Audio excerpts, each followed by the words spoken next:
মৌসুমে যাদের হাজিরা উমরা ওয়াজ পালন করতে মক্কা রওনা হচ্ছে। আলহামদুলিল্লাহ। নসিবে জুটল না, তারা সময় কাটানোর জন্য বা দুনিয়াবি ফালতু কাজে ব্যস্ত থাকার আমাদের জন্য হজকে অন্য আল্লাহ কোথাও কবুল যাচ্ছে। করুক, আমিন। আলহামদুলিল্লাহ। আর আল্লাহর যারা নেক বান্দা, মনোনীত বান্দা, আল্লাহ তাআলা তাদেরই নিজের ঘরে ডেকে নেন এবং সেই বান্দারা তাদের গুনাহের জন্য অনুশোচনা প্রকাশ করতে থাকে।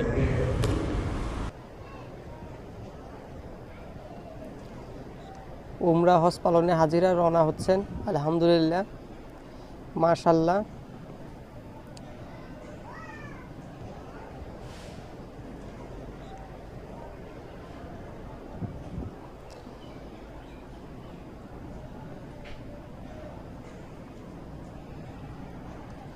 মারহাবা, আলহামদুলিল্লাহ।